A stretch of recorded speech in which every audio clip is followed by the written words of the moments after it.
What's Bleach's relationship status with female empowerment? It's complicated.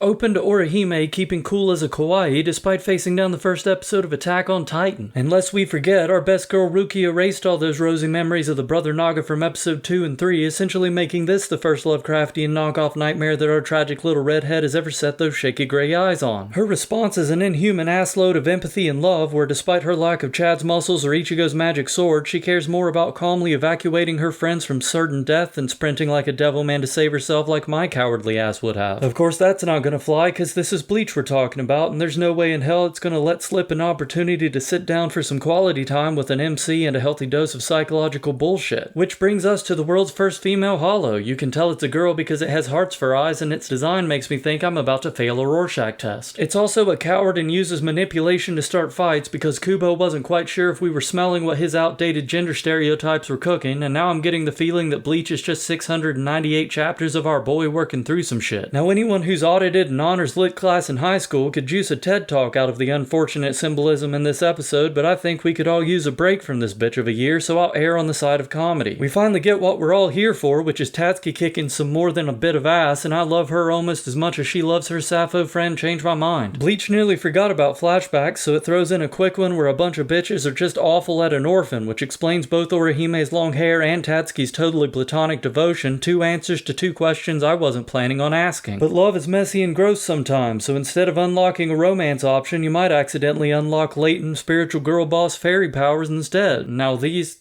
Okay, hear me out. As much as hearing this would pain the little misogynistic cunt that I used to be, little magic what the fucks escalate our brainy beauty to an OP power level of at least 8,999. Sure, it's cool to have a compensation sword, a doomfist gauntlet, or a bow you could test your white balance to, but you gotta admit it's pretty damn handy that Orihime makes off with 2 healers, 3 tanks, and a fucking gun. As if that wasn't cool enough, using them requires her to chant a magic spell, which for all intents and purposes makes this little lady a goddamn sorceress. But the process proves too much for her poor pendant and shatters the only gift that she has from her dead brother, which is just all sorts of fucked up, especially since she doesn't seem to give a shit. She passes out, of course, because everyone in this goddamn show is anemic, but there's no need to worry since Kisuke Urahara has a side hustle where he collects dead friends. A quick nap at the town inn replenishes everyone's HP, allowing the mystery manager to read out the Wikipedia plot synopsis of the previous 12 episodes and manually offer our heroes their call to action. With intrigue intensifying, we flip back to this asshole and his sudden character shift. Turns out he's just a little bit cunty and a little bit has a soul. See, there's no way in hell that this snack-sized mini-bait brought this many motherfuckers out of the skybox, and Japanese Hawkeye gets the sneaking suspicion that someplace somewhere some plot is about to happen. So everyone agrees to do the best things that rivals ever can do and form a temporary silent alliance whose political peculiarities can only ever be navigated by an arrogant grin that says, "I'd fucking kick your ass if this wasn't so much fun."